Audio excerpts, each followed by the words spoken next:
ஆவியானவர் இறங்கி வந்து பெரிய காரியங்களை செய்வார். கவனிங்க, அதனால தான் சீஷருக்கு கற்றுக் கொடுக்கும்போது எப்படி கற்றுக்கலாம்? பரமண்டலங்களுக்கு எங்கள் பிதாவே, உம்முடைய நாமம் பிரசித்தப்படுவதாக, உம்முடைய ராஜ்யம் வருவதாக. பாருங்க, அங்கே இருக்கிற தேவனை உயர்த்தது மாத்திரம் இல்லை, அவரை பூமிக்கு கொண்டு வர வேண்டும். பரலோகத்தினுடைய சுத்தம் செய்யப்படுது பூமியில். அப்போ பாருங்க, எதை விரும்புகிறார் தேவன், எதை விரும்ப சொல்லி இருக்கிறார் தேவன், நாம் இன்றைக்கு எதை விரும்பி கொண்டிருக்கோம்? நீங்கள் இந்த இடத்துல நீங்கள் பார்க்கும் போது, இந்த சங்கீத புஸ்தகத்தில் வாசிக்கும் போது, ரட்சியும் கர்த்தாவே. இன்றைக்கு ரட்சிப்புக்காக ஒரு மனிதன் இயங்கக்கூடிய ஒரு மனிதனாய் மாற வேண்டும். இந்த நிகழ்ச்சியை பார்க்கிறவர்கள் நீங்கள் அந்த ரட்சிப்புக்காக இயங்கக்கூடிய ஜனமாக இருக்கின்ற உங்கள் ஜபங்களில் நீங்கள் அந்த ரட்சிப்பை கேட்க வேண்டும். ரட்சியும் கர்த்தாவே. யார் ரட்சிங்க என்ற என் வீட்டு பக்கத்தில் அவங்க இவங்கன்னு சொல்லிட்டு நான் கூடாது. அவருக்கு தெரியும் யாரை ரட்சிக்கணும்னு சொல்லிட்டு.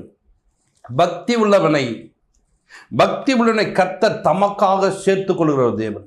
அப்ப பக்தி உள்ள ஒரு மக்களை ரட்சிங்க ஆண்டவன்னு கேட்கணும். நீங்க